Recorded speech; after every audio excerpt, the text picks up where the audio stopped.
and you should refrain from making any defamatory statements. If you join me with the acknowledgement of captain, please.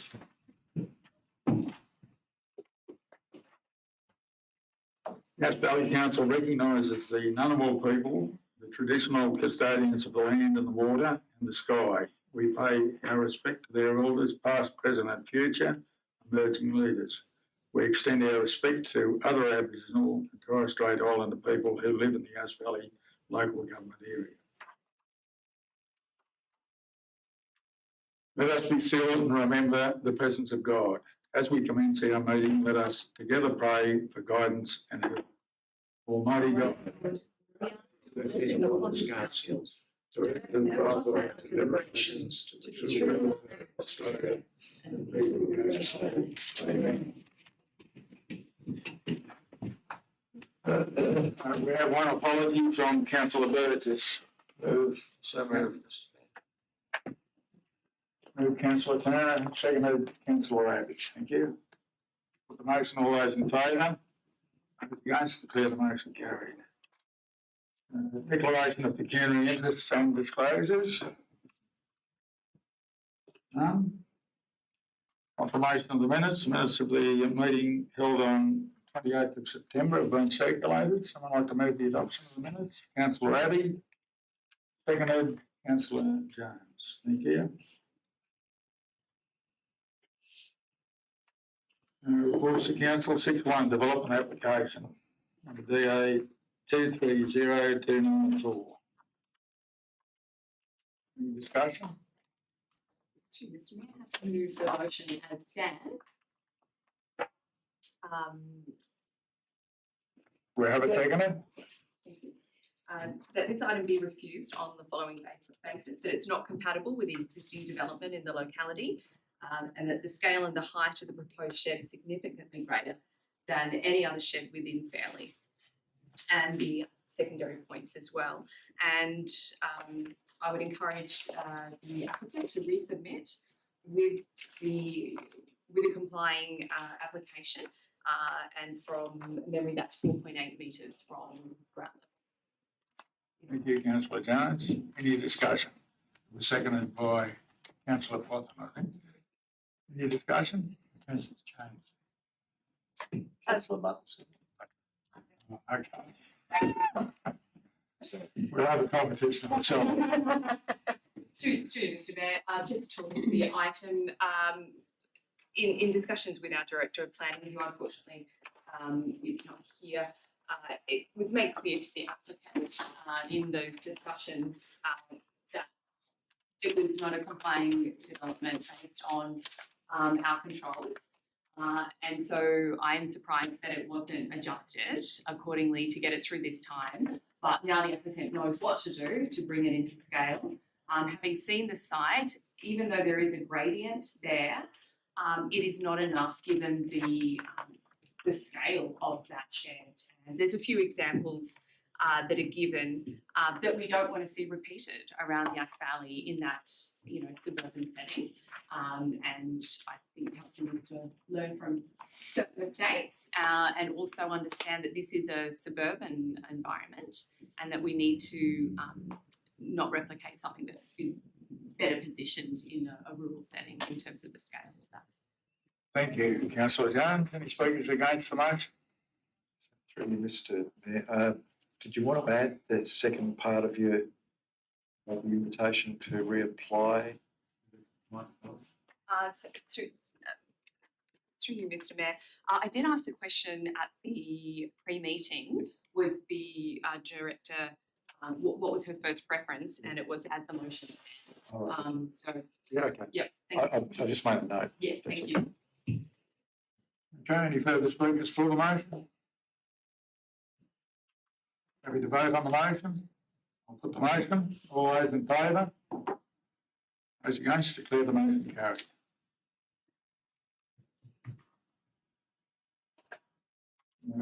Revised renewable energy policy. Item 6.2. There's a recommendation. Mr. Mayor, happy to move. Councillor Jones, Councillor Potham. Just in a brief comment to say that I think the adjustment in terms of the rebadging of it as the Renewable Energy Development Projects Policy is an accurate upgrade for what it is in terms of when we first developed this policy, it was because these projects kept coming forward. So we really had to get on the front foot to say, well, what is our expectation when these hit the ground? And I think the recent upgrade to include items such as, housing, provision by these major projects is more than suitable. And I think this now fits better within the community's understanding of what this policy is supposed to do. Thank you, Councillor Jones. Councillor Cameron. Yeah, I'd like to, through you, Mr Mayor, I'd like to move an amendment, and it's up there on the board there at the moment, that to delete the current number 3 and move it to that a broader renewable energy policy be developed immediately. We have a seconder to the amendment. Well, are the mover and the seconder open Through- to just through- changing the motion? Yeah, through you, Mr Mayor, I object to the amendment on the basis that we've recently set our budget. We haven't had a report back from our staff as to what this might entail, what the implications for our budget are. So without that advice, I'd be greatly hesitant to go forward with it, although I think it's a prudent thing for the future to do. But the words immediate are a problem. I would suggest at the next budget review. May I respond? Look, I don't see that. I think the original motion is sort of suggesting what you're saying, that you're waiting Point of order. If He doesn't have a seconder, I believe. The No, he's not speaking to it, the amendment. He's discussing the motion. We need to either accept the amendment or not. It has to be seconded. Okay, stop. Through you, Mr Mayor, for the debate for a debate to occur, need a seconder for the motion. If you're asking a question or seeking clarification, yes, you certainly can. You can ask the question or clarification. Well, I was responding, so I'm not in debate, I don't think. I'm just responding that I think we can do quite a lot of work on the energy policy in draft form over the rest of the financial year, and have things much more lined up in the next 6 months rather than wait until the end of the financial year to get started. I think we can do quite a lot in a short period of time. And as you can see from one of the submissions from the Sustainability Committee, that we've already postulated some ideas there already. Okay, do we have a seconder to the amendment? Councillor Rue. Thank you, Mike. Okay, just to go in, I just think that we should be acting on this as quickly as possible. I noticed in the paper yesterday that 2023 is expected to be the hottest year in 100,000 years, and that's what was reported in both the Age and the Sydney Morning Herald yesterday.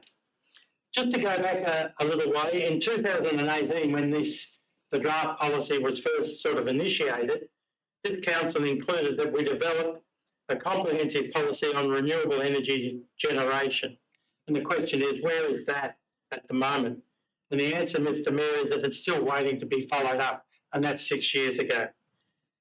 Yass Valley Council produced in 2022 a really great document called the Climate Change and Natural Disaster Risk Assessment, which unfortunately hasn't been seen by a lot of people, but is really a great document and something that Yass Valley Council should be very proud of.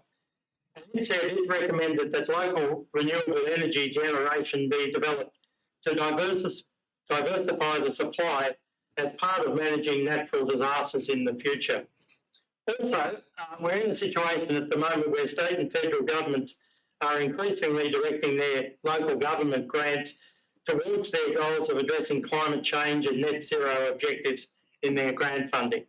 For example, the previous state government's climate change fund, the current New South Wales government $1.8 billion climate change fund, and the federal government $400 million Arena Community Batteries Fund.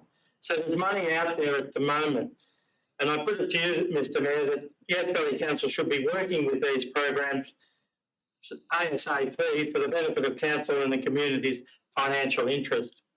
The current policy creates unnecessary anxiety in our community, as apart from water and energy solar farms, there is unlikely to be other large-scale energy projects, as Yass Valley is not included in an energy zone that has been set up by the New South Wales government.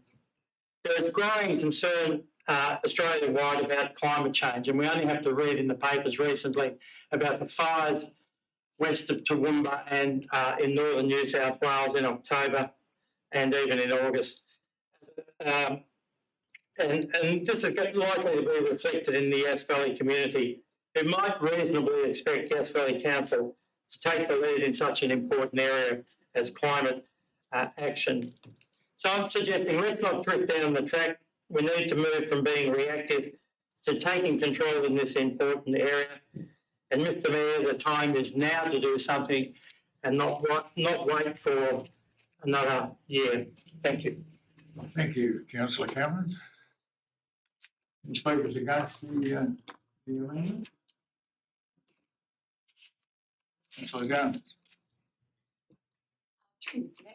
I don't disagree that this policy would be something that council should be working on.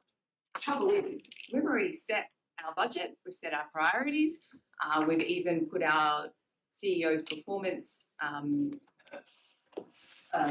review, key indicators as part of that. And you want to take us in a different direction with no report behind it, and we've got to make a decision tonight based on your amendment. To give you an example of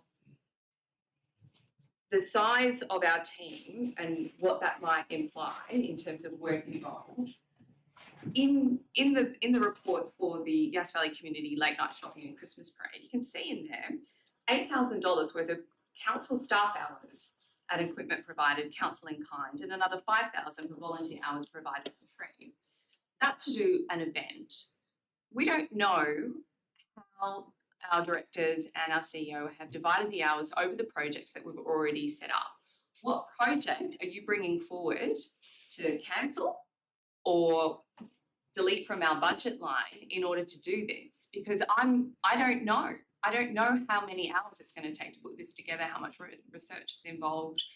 I think this would be best driven from the Sustainable Communities Committee, bringing it in such a way that it gives the council staff time to put a report around it as to what timeline they can do it in and what it's going to involve, so we can make an educated choice. Speakers for the amendment? I'll speak for the amendment. I think the development of a policy shouldn't be taking an enormous amount of resources. We talk about policy, about how council should be looking at how it wants to address renewable or sustainable matters within what we do at council. We're probably already doing quite a bit of this anyway, in terms of building solar, using solar power for generating the water plant. So I just believe we should actually have a policy now. If you want to change the word from immediately to as soon as possible, then I'm more than happy to go along with that. But at the moment, I think we should be having a policy on renewable energy. Thank you, councillor Reid. Just in regards to making a decision on this, it's changed so much. Could I just ask that the CEO, Chris Berry, comment on this and what would it actually mean for the staff? Thank you, councillor. Well, at this stage, staff are allocated to the projects and priorities that council's already set aside. We're struggling to meet some of those requirements. We've got some gaps in our staff. one of our key persons whose position in part is about sustainability is Rebecca Widows. She's been seconded. She would have been a great resource to have to support the Sustainability Committee, but we haven't had her for 12 months. We're hoping that she will return to the office later in the year. So, resource-wise, at the moment, yes, we're struggling with the vacancies that we've got. To accommodate this project, we would need to identify a project that we're not going to pursue, and ideally one that we haven't started already. The problem you've got is that they've endorsed all those projects, and people don't. When communities understand what the priorities are, to see something deferred or replaced by something else often can cause angst in the community. My view would be, yes, the concept of a renewable energy strategy, policy, whatever you want to call it, about how council might take up or facilitate the use of renewables through smaller communities with community batteries, say in villages, or small scale solar farms or the like. Use of EVs and charging stations throughout the LGA. They're all ideal things to do, but I think what we need to be able to do is have a project brief and an estimate of the resources that are needed, so that we can then properly budget for it and allocate appropriate staff resources to the project. So in its present form at the moment, it doesn't address the principles behind introducing a new project into the organisation. I think it's in the Code of Meeting Practice, which basically says that if you're doing new things or additional things, you need to have a look at what your budget is, allocate appropriate resources to be able to deliver it. Otherwise, it's going to be difficult for the staff to do it, and again, you'll be stretching already stretched staff even more thinly.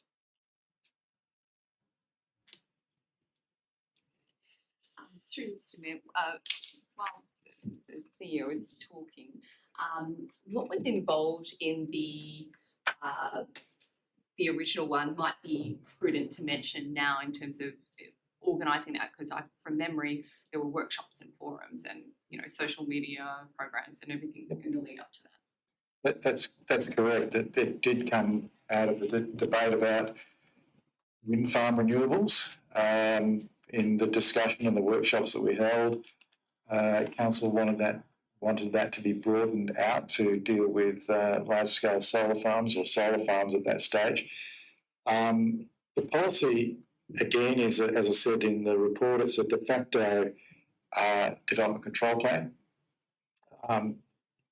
In the absence of a comprehensive development control plan that's taken some time to actually prepare, I believe we've got to a draft stage at long last.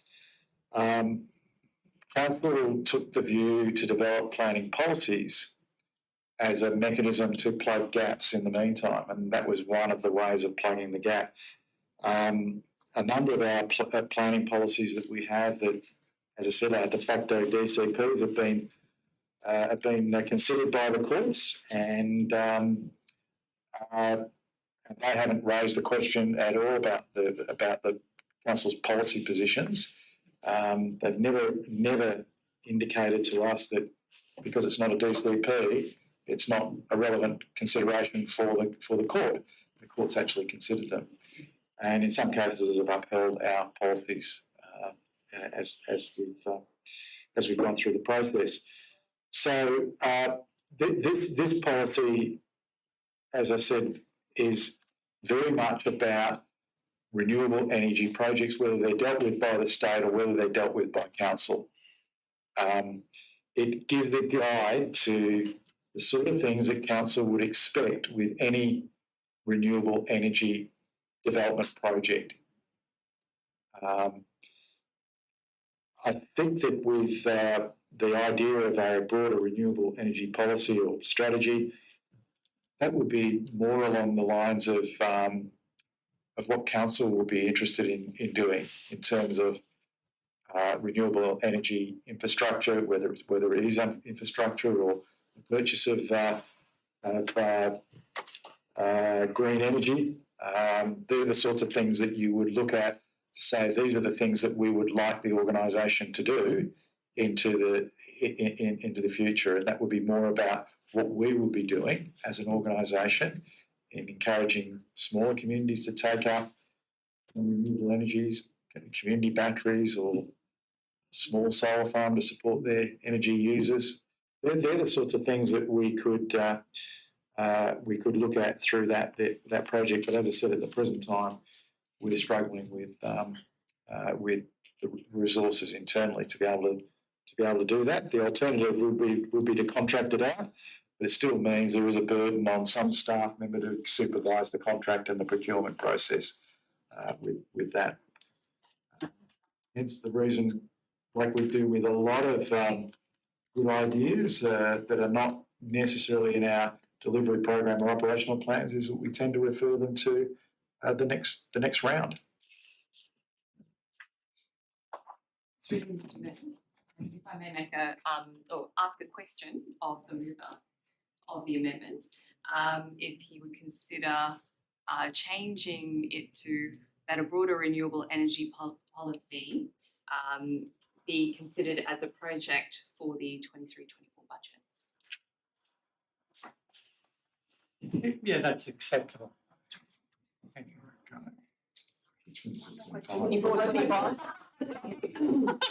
Going too quick for me. Oh, I accepted the first one.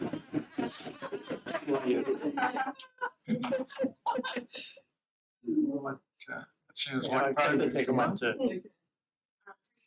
May I ask a question on the draft DCP? So I may just direct this back to the CEO. Will the draft DCP, have we got a timeline on when that might be coming before council for consideration to go on public exhibition? The Director of Planning and Environment indicated that she was anticipating that to come to council before the end of the calendar year. The draft is being road tested, if you like, by the staff at the present time to see if there's any last minute bugs that need to be taken out. And of course, if this recommendation is successful or a variation thereof,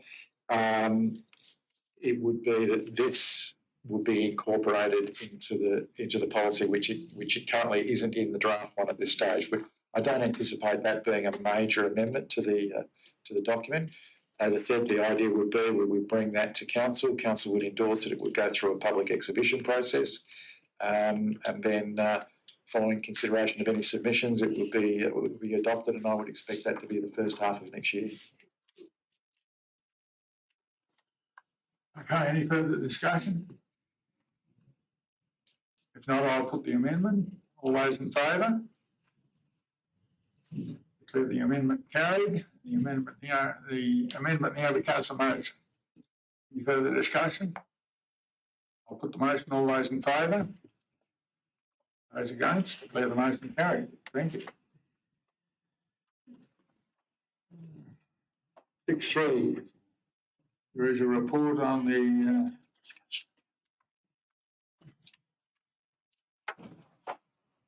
Transport New South Wales Executive Leadership Safety Summit, and there is a recommendation that the report be noted.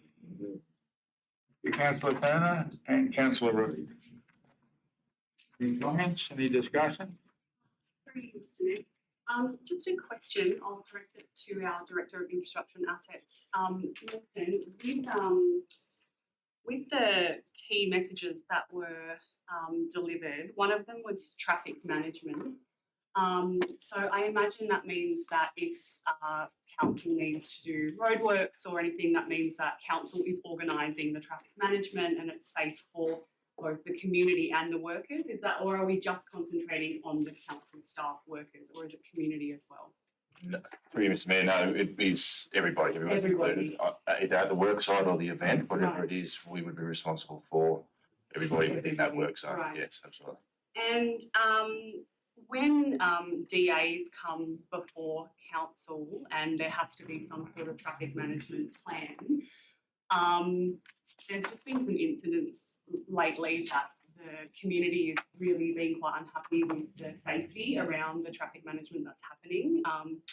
And so I'm just wondering how that is addressed from a council perspective. How is it reviewed, all of that, just to make sure that the community members are safe while they are controlling that traffic management. Through you, Mr Mayor. So as part of the development application, the subdivider or developer would have to provide us with a traffic guidance scheme, which we review and approve as part of that.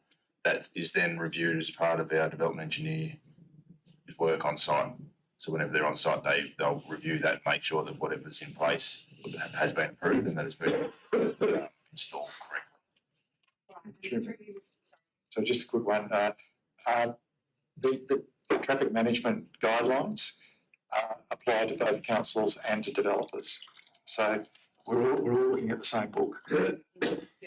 And so through you, Mr. Mayor, just to respond, if there are compliance issues that the community is writing into council with photographs, saying this is dangerous, we're worried about this intersection, how does the council go about addressing it in terms of compliance? Through you, Mr Mayor. Yes, if there is a complaint or an issue that comes in, if you notify council, either through the customer service or to myself, if it's a request from councillors, we can absolutely have it reviewed and checked on site. Thank you. Councillor Raven. Yes, I've got a couple of questions through you, Mr Mayor, to the CEO.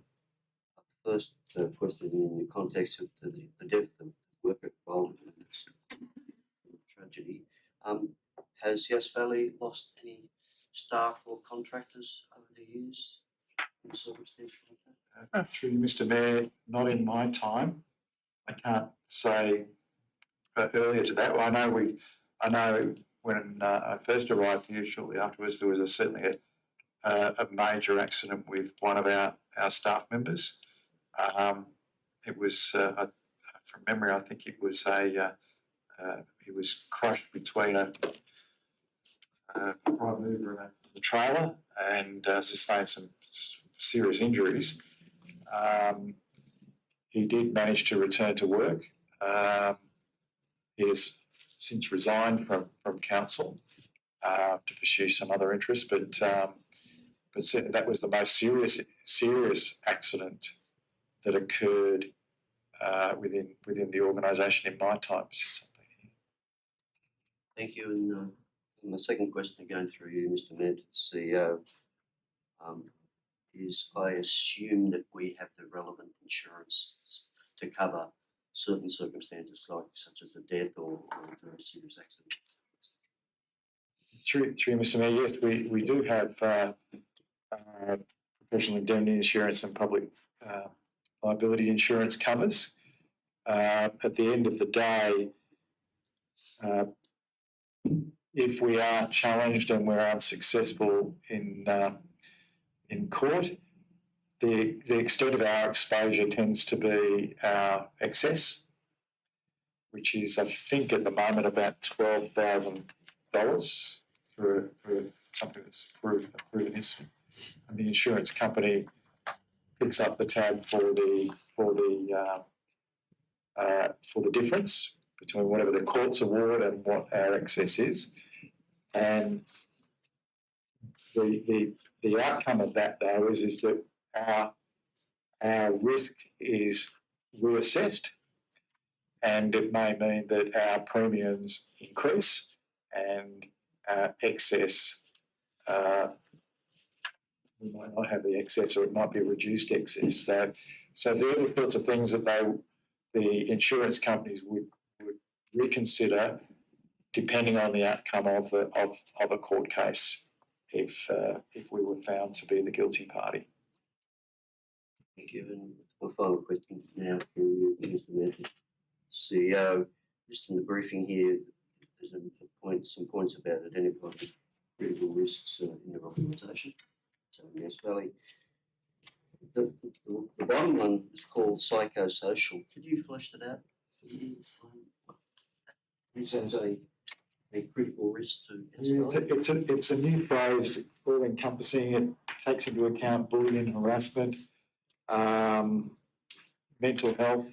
It's a broad catch-all term for those sort of terms that we're used to hearing in the past. I must admit, I had to look it up myself. But yeah, it's as I say, it's a broad catch-all for sort of more mental health type illnesses rather than physical injury. So it's a bit of a catch-all phrase. Yeah, I better. Thank you. Thanks, Councillor Abbey. Any further questions? If not, I'll put the motion. All those in favour? Those against? Declare the motion. 6.4, rate arrears. There's a recommendation. The report being noted. Someone like to move it? Councillor Turner and Councillor Reid. Any discussion? All right, I'll put it back. Yeah, sorry. I just had just one question, I guess, to the Director for Corporate and Community. Is it says here in a briefing that we received one hardship application. Is that a fairly low score, or in other years are there more, or is that significant for the same just one? Through Mr. Mayor, we normally get a couple a year. This is the first one for this financial year. Right, thank you. Okay. No further questions? I'll put the motion. All those in favour? The motion carried. Investment report.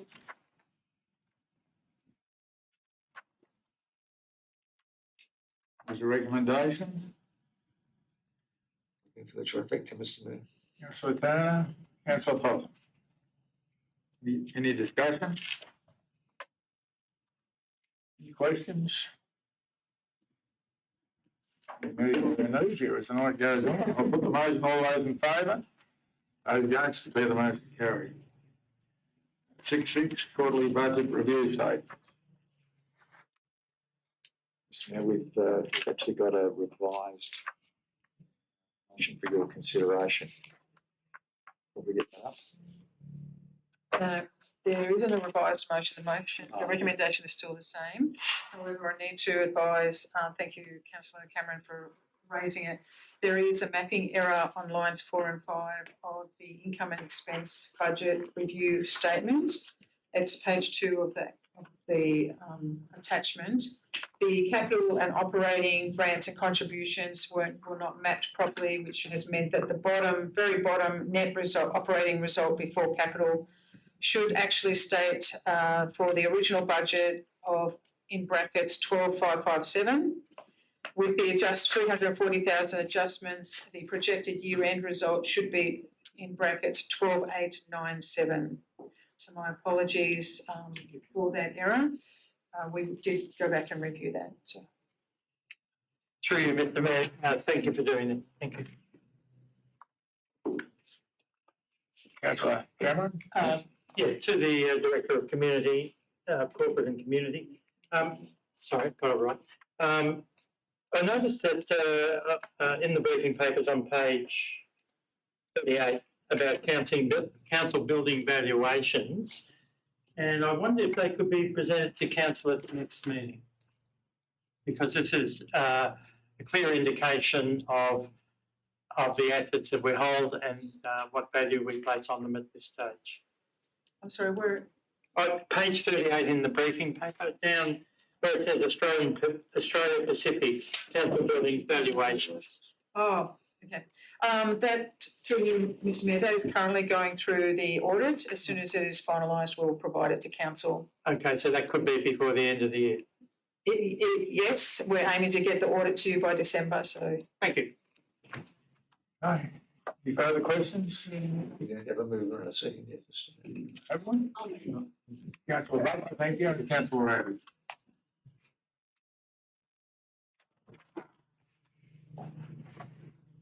Okay, prepare to vote. I'll put the motion. All those in favour? Those against, declare the motion carried. 6.7, Spring Senior School Holiday and Night Off Programs. There is a recommendation. I'd like to move the recommendation. Councillor Popham, Councillor Reid, thank you. Any discussion? Councillor Popham? Through you, Mr. Mayor, I'd just like to invite the Director of Corporate and Community to speak about this briefly. Just from what you said on Tuesday night, I think this is really important to give this a wider audience, because I know we're quite a leader in the programs that we run in the holidays, and I think it's such a credit to the staff. And I know there's so much behind the scenes in organising and pulling this stuff together, but I do think we are leading the way. So I'd just like to offer the chair for a moment, because it's just really inspirational. Very sweet, thank you, Councillor Popper. Look, basically, we apply for grants and develop our programs to the highest possible standard to ensure that we get as many of the youth throughout the whole valley involved and the seniors. We use the feedback that we receive from previous events to put on events for at the next time, and we probably do more than what our neighbouring councils, some of the bigger neighbouring councils, do for their youth school holidays and different programs. I know that none of the neighbouring councils actually do senior program, like full week senior programs, so we pride ourselves on that.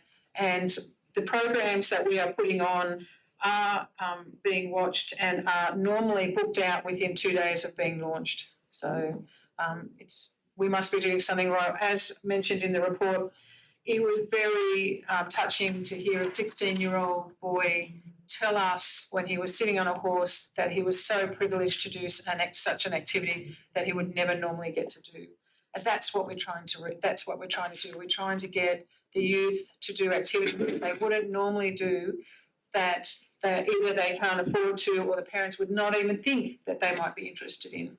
And that's what we're trying to encourage others to do.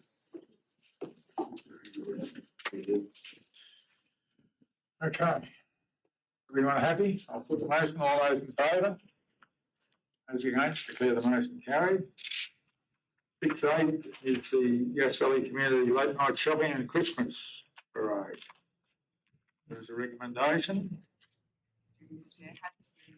Councillor Jones and Councillor Butler. Discussion?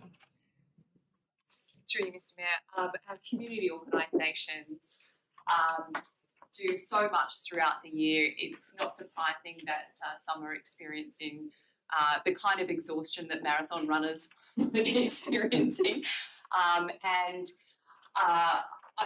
I've seen firsthand the effort that our council staff put in of their own accord without getting paid. And I think it's time we acknowledge this is time that our staff are giving up. They've stepped in to do it for events such as Classic Yass to keep it operating for that final year.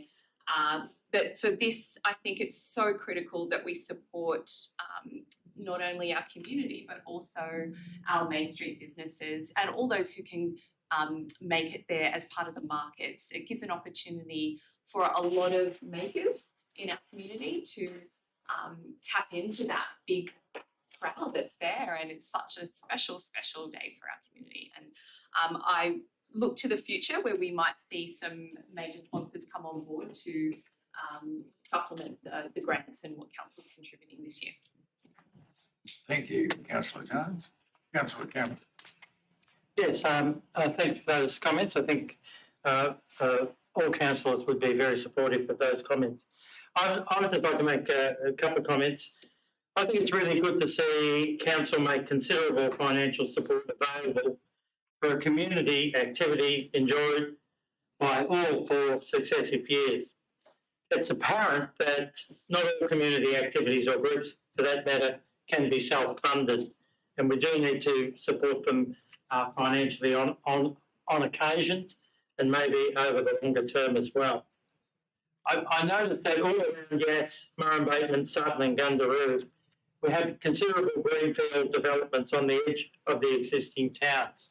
And one of the issues that was brought up in Sutton was the fact that it was removed from the current centre, and there was deliberate action being taken to try and ensure that those people moving into this new development on the edge of Sutton be incorporated and be encouraged to be involved in the community and be welcomed into that community.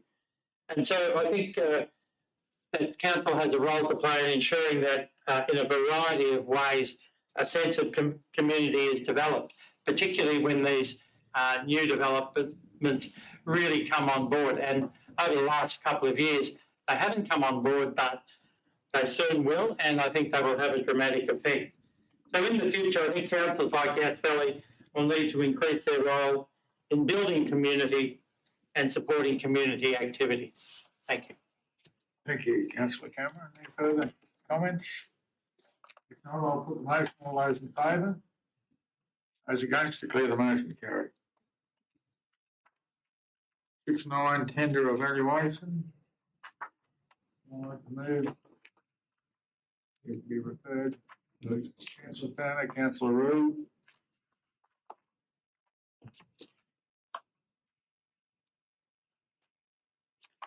You all put the motion. All those in favour?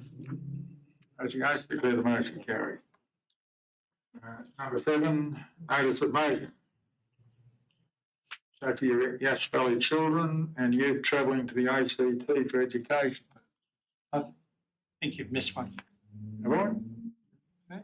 What? Sorry? Oh, right. Oh, sorry. Councillor Butler, we have a second. Councillor Fox, will you? I'll just, through you, Mr Mayor, I'll speak to the motion that I put forward.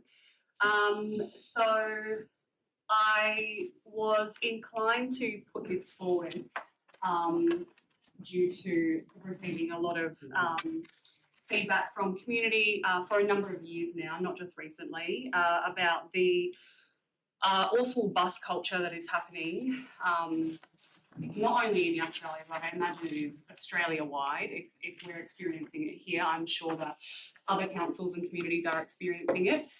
And I think that people are just kind of getting to dead ends. They don't really know who is accountable and what can be done about addressing it. And I do understand it's a really complex issue and we have to go across lots of different departments. And I am fully understanding that it's not Yass Valley Council's, that we're not going to make a decision of what to do, but I do think that it's important that we advocate for our youth that live in Yass Valley who are catching public transport, not only within, Yass Valley, but into ACT for schools, that we raise the issue higher up and say, hey, we know this is a problem. What can be done about it? As long as it's out there, I think that we're highlighting this as an issue, and hopefully it will get the attention of somebody who then can escalate it to the appropriate departments and start looking at what can be done to just keep the youth safe. The bus culture is not the same as what it was in the 90s now, and I think that as adults we need to be able to rein it back in and get some control back, because there's just too much freedom that is allowed to these children. And I think the incident that happened at Hall especially was just awful, and that's just one small thing that can happen, and I'd hate to see anything major happen, but it is a prime location for people to unfortunately take advantage of children. There's lots there, there's no supervision, and it's isolated, that area. So I just really appreciate the support of the councillors in just advocating for the safety of the children, and if all we can do at the moment is write a letter to the appropriate departments, then that's the first step. Thank you. Thank you, councillor Butler. Councillor Jones, Mr Mayor. speaking for the motion or against it? Speaking for the motion, and I'd like to suggest an amendment, given the gravity of this and the importance of this. I'd suggest that we insert the words that council requests a meeting with the ACT Chief Minister,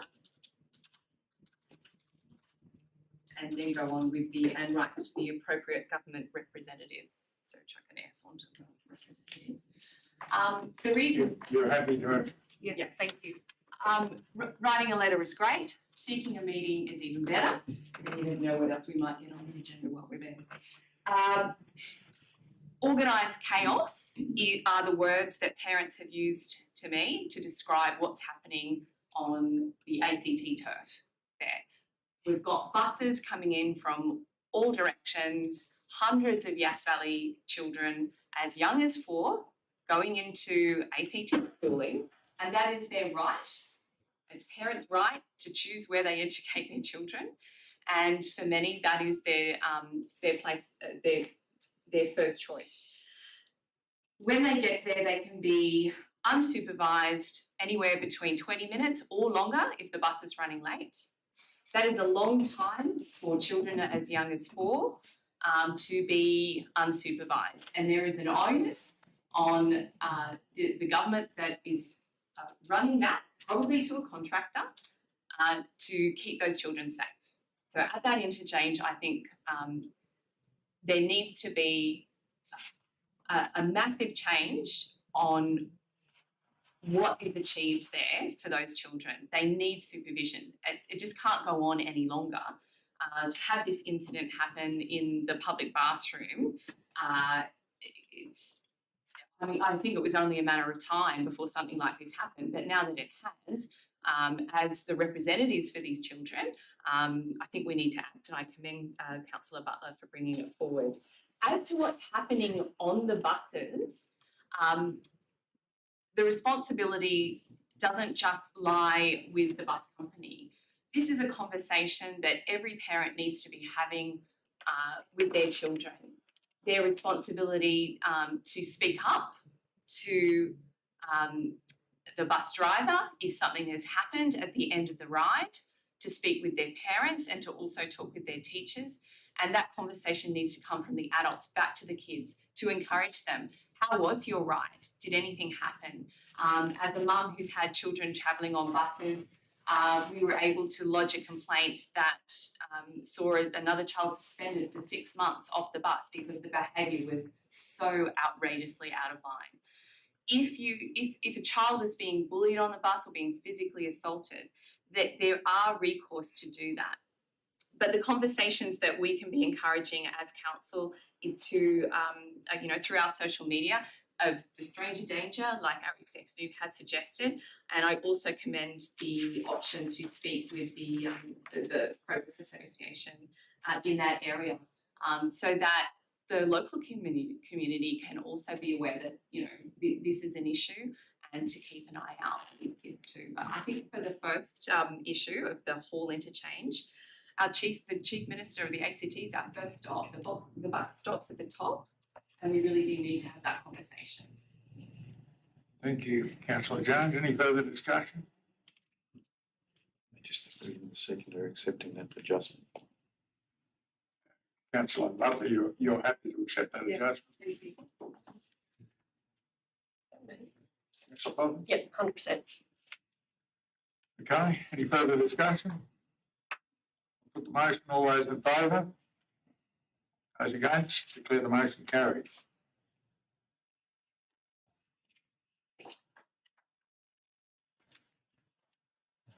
Eight one, questions with notice. Negotiation to have the Crago Mill developed. The answer has been provided. Any comments, councillor Cameron? Thank you, Mr Mayor. Just to make just make one comment. I think it's reassuring that in regard to some of the issues that have been raised there, that you are, council is getting legal advice in regard to some of the issues that have been brought up there. And I think that does give the community some assurance that correct procedure is definitely happening. The question that I would like to ask is, and I know we're in the process of negotiation ongoing at the moment, but I wondered if the references and financial standing of both tenders have been checked off. Through Mr Mayor, that information will come with the report. Okay. We've got a report back to council on the process of the negotiations and the outcomes from that negotiation. Is that for November or is it possibly later? I think we're aiming for November. Yeah, good. Okay, thank you. Okay, no other questions? Going to item 9, the minutes and recommendations of the committees. 9.1, the minutes of the Aboriginal Consultative Meeting. Councillor Turner. Seconder. Abbey. Councillor Abbey. Any questions? I'll put the motion. All those in favour? Those against? Declare the motion carried. The minutes of the Murray Maitland Playground Project Committee held on the 16th of October. Councillor Reid, moved Councillor Reid, seconded Councillor Butler. Any questions, any comments? Councillor Cameron. Yeah, just having a look at the, through you, Mr Mayor, just having a look through the minutes of the meeting. I see there's a timeline and the idea is to have a consultant selected and by the end of the year, and which is hopefully going forward, because that would mean that things would be getting started very quickly. Is there a general timeline on in regard to getting the project up and running? Like sort of, I'm not saying that it's finally built, but is there a timeline for that whole consultancy process, which does look at a lot of stakeholders, which I'm pleased to see. Is there a timeline for that? Through you, Mr Mayor, at the moment, no, there's not. A lot of that will be dependent on the successful consultant. Usually when they put a proposal forward, they outline their works program, and then we can look at that time frame. And if whoever's a successful to win the consultancy, that will be the timeline that we would be following as part of their contract. Yeah. So you've probably got an indicative time frame in the back of our mind, but it's the consultant who usually designs that process and says these are the steps that we're going to take, and if we're happy with those steps, then they will put some dates on timeframes on each of those. Thank you. Councillor Yass. Through Mr Mayor, just in anticipation of questions around timeline, I did have a few things to mention. The grant needs to be done and dusted by 2026. Yeah. So, as the newly elected chair, Congratulations. Last man standing, I think that's called. I can let you know that we looked at ways to streamline this so that we can get as much consultation done in the most effective way. So the intent was to invite those committees that do need to be consulted, such as the Aboriginal Consultative Committee and the Sustainable Communities Committee to potentially meet out of their usual session at this location and do them in succession on the same day, so that they can make resolutions and bring this back. So some of these committees I don't think meet monthly, they meet bi-monthly, or quarterly. So it's important for this project that we do as much as possible, as quickly as possible. We won't be trying to ask the consultant to engage with the community until February of next year, due to the fact that a lot of people will be away over the Christmas holiday, and we don't want to be consulting with families and with school children over that time. But it is our intention to meet before the end of the year with the consultant. So we're trying to squeeze one more meeting in before the end of this year to to enable that. Thank you. No further questions? I'll put the motion, all those in favour? Those against, declare the motion carried. 9.3, meeting notes of the public focus group. Again, it's a recommendation, and move councillor Cotton, seconded councillor Rood.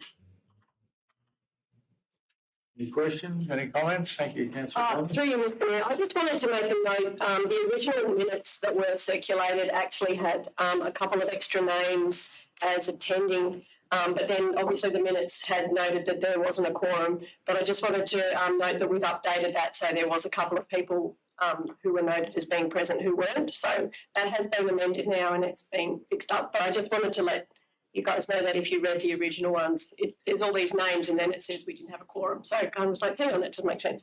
But it was still a great conversation that we had. So, yeah. Thank you, councillor Cotton. Any questions, any other comments? None, I'll put the motion.